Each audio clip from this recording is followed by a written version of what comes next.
Hello friends, चलिए आज पढ़ते हैं हम इंडियन एविडेंस एक्ट का सेक्शन 6 जो डील करता है रेस जेस्टे का नियम। रेस जेस्टे का मतलब है जहां एक ही समयवार में भाग होने वाले सभी तथ्यों की जो सुसंगति है उसके बारे में ये बताएगा। सेक्शन 6 4 सेक्शन मैंने आपको करवा दिया था जिसमें मे प्रिज्यूम, शैल प्रिज्यूम और कंक्लूसिव प्रूफ के बारे में था। सेक्शन 1 से 4 तक कवर हो गए। अब सेक्शन 5 से स्टार्ट होगा, जो रेलेवेंसी ऑफ फैक्ट्स है वो बताएंगे। तो सेक्शन 5 ये बताएगा कि आगे के सेक्शन है वो सब के सब रेलेवेंसी ऑफ फैक्ट्स बताएंगे। सेक्शन 6, 7, 8, 9 ये सभी सेक्शन जो सुसंगति है, तथ्यों के साथ में जो सुसंगति है उसको ही डिफाइन करते हैं। तो उसमें आज हम सबसे पहला सेक्शन 6 उसको पढ़ते हैं, जिसका टाइटल सेक्शन है एक ही समयवार के भाग होने वाले तथ्यों की सुसंगति, और जिसको रेस जेस्टे का नियम भी बोला जाता है। तो सबसे पहले तो हम ये देख लेते हैं कि ये नियम क्या है।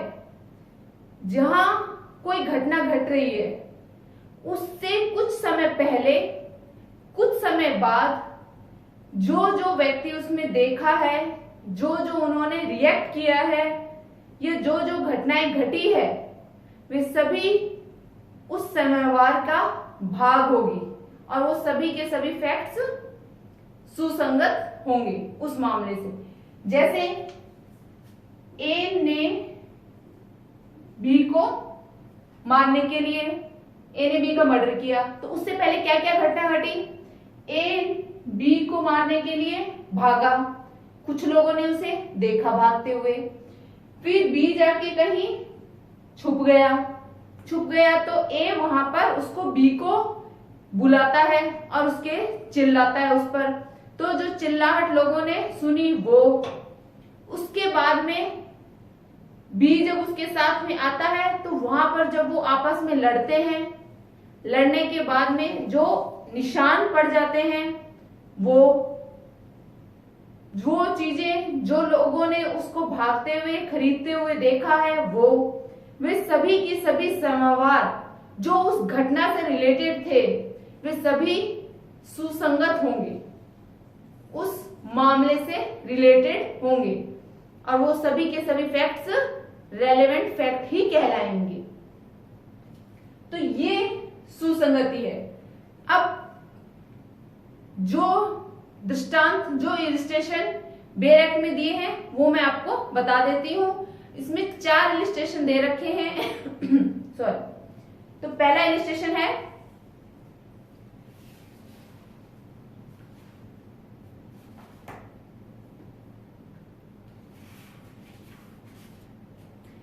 कै को पीट कर उसकी हत्या करने का कै अभियुक्त है।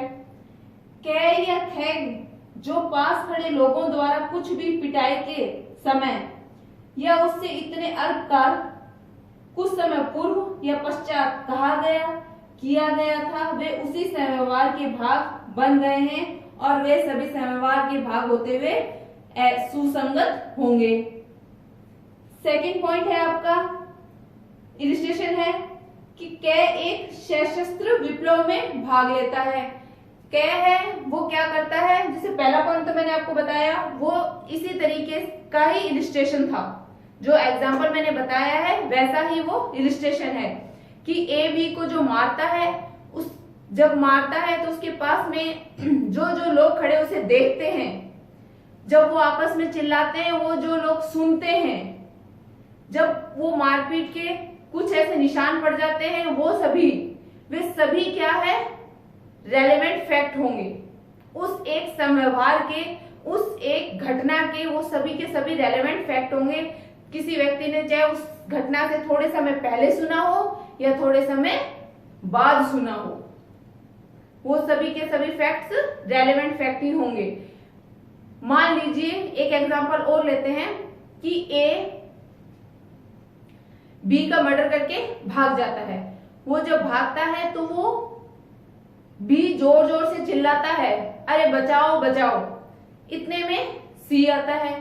सी आता है, पूछता है, तो बी बताता है कि ए मुझे मारकर भाग गया है। यहां बी ने ए मार के भाग गया है, यहां सी ने ए को नहीं देखा मार के भागते हुए, पर बी ने उसको जो बताया है वो उस व्यवहार का भाग है और वो रेस्ट जेस्टे ही है। एक और एग्जांपल ले लेते हैं। ए को मारने बी आ रहा है, तो बी जोर जोर से चिल्लाता है, मुझे बचाओ मुझे बचाओ। तो वो जो बचाने के बाद में जिन जिन व्यक्तियों ने जो सुना है वो सभी इस समव्यवहार के ही भाग, एक ही समव्यवहार के भाग माने जाएंगे, क्योंकि जिन जिन व्यक्तियों ने सुना है वो किस चीज से रिलेट सुना था कि ए बी को मार रहा है, तो वही घटना थी जिससे रिलेटेड बाकी सारे फैक्ट जिन जिन लोगों ने सुने हैं वो रेस्ट जेस्टे में है। अब मैं आपको सेकंड स्टेशन बताती हूं कि क जो इसमें है, ए है वो एक सशस्त्र विप्लव में यानी कि किसी दंगे में भाग लेता है, विद्रोह में भाग लेता है। अब ए एक विद्रोह में भाग लेता है, मान लो ए एक विद्रोह में भाग लेता है, वो जयपुर में है। अब वो विद्रोह पूरे इंडिया में हो रहा है, पूरे देश में है, तो वो विद्रोह मान लीजिए किसी भी XYZ किसी भी डेट को हो रहा है, तो उस विद्रोह के अलावा दिल्ली में भी कुछ ऐसा ही कांड हुआ उस टाइम, और मुंबई में भी कुछ ऐसा ही हुआ। कहीं क्या हुआ, जेलें तोड़ी गई, कहीं कैदियों को रिहा करवा दिया गया, कहीं मार्च पे निकल लिए झंडे लेके, कहीं प्रॉपर्टी को नुकसान पहुंचाया गया। तो ये सब के सब, अब क्या ए सब जगह मौजूद था? नहीं था। ए सब जगह मौजूद तो नहीं था, पर ये जितने भी एक्ट हुए हैं वो सभी एक ही समव्यवहार के भाग माने जाएंगे। वो सभी एक दूसरे से रिलेट करते हैं क्योंकि वो एक ही घटना के दौरान हुए हैं। आज दंगा हुआ है, भारत में दंगे हुए हैं, तो यहाँ इस घटना इस जगह पर और इससे थोड़ी और दूरी की जगह पर या इससे 2 घंटे आगे निकल जाओ किसी अन्य स्थान पर जहां जहां उन दंगों का इफेक्ट पड़ा है, दंगे में भाग लेने वाला व्यक्ति उतना ही उस चीज के लिए लाइबल होगा और वो सारे समव्यवहार एक ही एक्ट के माने जाएंगे। वहां रेस्ट जेस्टे ही लागू होता है। ये हो गया। एक इलस्ट्रेशन और है कि ए बी को कोई पत्र भेजता है, तो वो पत्र वो ए से की जिसको भेजता है, पहले वो एक्स के हाथ में जाता है, फिर वो वाई के हाथ में जाता है, फिर वो जेड के हाथ में जाता है, या बार बार जाते हैं, तो वो सब के सब क्या है, एक ही समव्यवहार के भाग कहलाएंगे। तो ये सब एक समव्यवहार के भाग है जो थोड़े समय पहले घटना घटित हुई है और जो थोड़े समय बाद में घटित हुई है। एक एग्जांपल और दे देती हूं। मान लीजिए किसी लड़की का रेप हो गया, वो आकर घर पर अपनी माँ को ये बात बताती है कि मेरे साथ में ये घटना घट चुकी है। तो यहाँ पे माँ जो सुनती है वो रेस्ट जेस्टे नहीं है, ये क्या है, सुना हुआ सुनी सुनाई घटना है। माँ ने इसके बारे में कुछ भी देखा नहीं, कुछ भी सुना नहीं, और घटना यहाँ घट चुकी है। घटना अभी घट रही नहीं है, घटना घट चुकी है, समय बीत चुका है और वो बाद में आके उस चीज का पता चलता है। रेस्ट जेस्टे का नियम सुनी सुनाई जो अनुश्रुत साक्ष्य होता है उसका वैसे अपवाद होता है, क्योंकि यहाँ पर घटना जिसके साथ घटित हुई है वह नहीं कुछ एविडेंस दे रहा, बल्कि उसके पास में जो जिन जिन व्यक्तियों ने वो घटना देखी है, महसूस की है, या जिस जिस समय जो चीजें हुई है उस घटना से रिलेट करती हुई वो बताई है वह रेस जेस्टे के नियम में आएगी। पर जो घटना पूर्व में घटित हो चुकी है अब बाद में उस घटना के बारे में कोई आकर बताएगा तो रेस जेस्टे का नियम नहीं होगा। जैसे मान लीजिए एक एग्जांपल और ले लेते हैं कि ए के घर में डकैती हो गई, डकैती हो चुकी। अब सुबह उठ के वो पुलिस में आके ये किसी भी अदर पर्सन को ये बात बताता है कि मेरे घर में तो भाई डकैती हुई है, या बच्चा घर में था सुबह आके बोलता है घर में तो डकैती हो गई माता पिता को, उस समय मैं अकेला था। तो माता पिता द्वारा जो बच्चे से सुनी गई बात है वो रेस जेस्टे का नियम नहीं है, क्योंकि घटना पहले से ही घट चुकी है और उसका उस बच्चे की आगे कन्वर्सेशन करने से कोई रिलेट नहीं है, वो एक समयवार के भाग नहीं है। तो आपका ये रेस जेस्टे का नियम यही कहलाता है। अब इसके दो मेजर केस है, R M Malkani versus Maharashtra राज्य, AIR 1973 का ये मामला है। इस मामले में टेप रिकॉर्डिंग को भी एक ही समयवार का भाग माना गया।